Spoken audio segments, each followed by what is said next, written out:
आणि आता दिवसभरातल्या मोठ्या टॉप 9 बातम्या।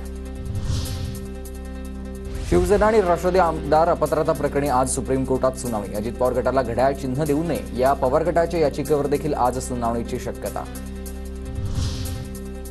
शरद पवार हे मिनी औरंगजेब आहेत। शरद पवार म्हणजे बिनबुडाचे गाडगे।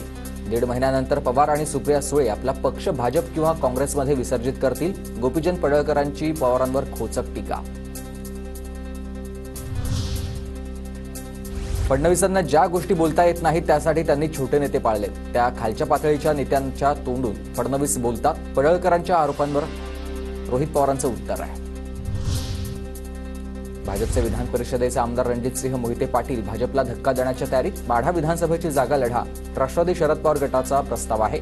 रणजितसिंह मोहिते पाटील विधान परिषदेचा राजीनामा देण्याची शक्यता। संभाजीनगरमधील कन्नड विधानसभेवर खुद्द अजित पवारांनीच सांगितला दावा। कन्नड विधानसभेवर दावा सांगतानाचा अजित पवारांचा व्हिडिओ व्हायरल। तर संतोष कोल्हेंना कन्नड विधानसभा लढण्याच्या सूचना। पुण्यातील भाजपच्या इच्छुकांची नावं केंद्राकडे पाठवण्याचं सुरू आहे। तर 8 मतदारसंघामधील प्रत्येकी 3 नावं उद्या प्रदेश आणि केंद्रीय पातळीवर पाठवणार। पदाधिकारी मतदान प्रक्रियेतून उमेदवारांची निवड करणार। नितेश राणेंच्या भूमिकेवर भाजपचे नेते हाजी अरफत यांची नाराजी। हाजी अरफत फडणवीस शेलार यांची भेट घेत नाराजी बोलून दाखवणार। अरफत यांच्याकडूनच आता पक्षाचा राजीनामा देण्याचे संकेत देण्यात आले। बीआरएस पक्षाचे राज्यातील प्रमुख पदाधिकारी पवार गटामध्ये प्रवेश करणार। पदाधिकाऱ्यांचा 6 ऑक्टोबरला शरद पवारांच्या उपस्थितीत प्रवेश।